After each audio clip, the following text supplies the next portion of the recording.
this new relationship is, to all intents and purposes, a beautiful relationship. This is a tremendous love story. I think that this reaffirms your belief that people really can fall in love in the middle of the struggle. One of the most beautiful things that I can tell people, though, about is the series of letters that were written backward and forward from Mandela to Graça when she lost her husband, Samora, in the plane crash that we now know wasn't just accidental.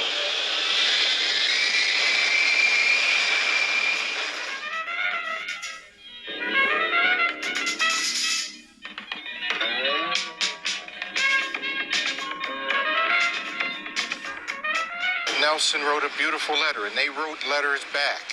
And I think what we see is the coming together of two tremendous stories of struggle and resistance. It's a great affirmation that you can love and struggle at the same time.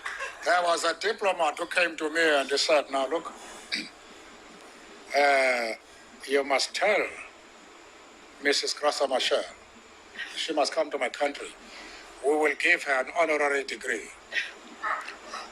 But if you accompany her, we will also give you an honorary degree. She's a person you could never describe as a widow.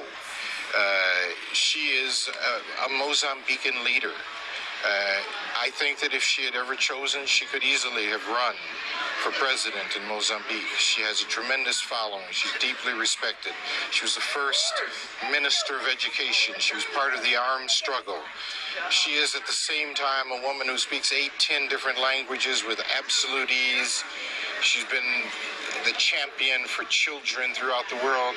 She's a struggler with grace. That's what I'd describe Graça as. Now, the President Mandela will probably get up here and make some crack about being an old man and how his time's running out and all that. The truth is, he's leaving office because he feels like he's about 25 years old again. And he's so happily married, he can't be troubled with all these boring affairs of politics. This is... When we went to Johannesburg to honor Graça Machel in February, Nelson, the president, was there at our event, and he had told us he wouldn't stay through the whole event. So at one point he got up to kiss Graça goodnight. And as Andy Young, who was the moderator, looked at it, he said, see, when the Dunphys got to know us, we were all considered terrorists. But now you see, we're all really lovers.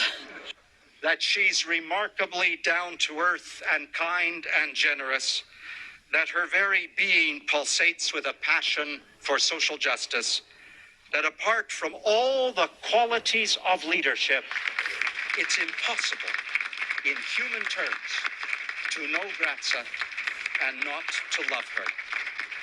That's been the experience of many of us, and we thank her for it.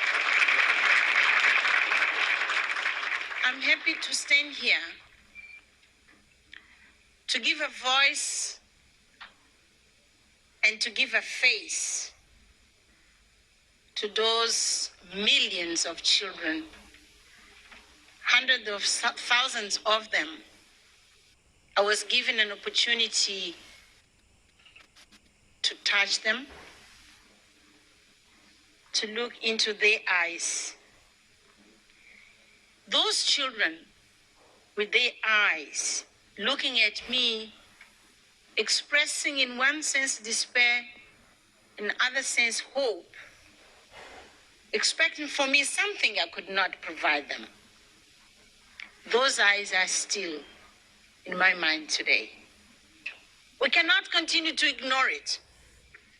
The major mandate of the United Nations is to promote tolerance and living together. She's really the embodiment of giving a voice to the voiceless. She's been a huge hit here. I mean, arguably a bigger hit here than she is even in South Africa. She's been very busy and separately busy from him. She was honored herself at the United Nations while he was getting ready to address the General Assembly. She's been engaged in a lot of activities involving the issues that she cares about on the trip. It's clearly a very equal relationship. I have to be optimistic, because otherwise we will collapse, all of us. We need that sense of, we are facing these problems, but we can break them. A luta. A luta. People can change the world. This is the message of Graça Machel.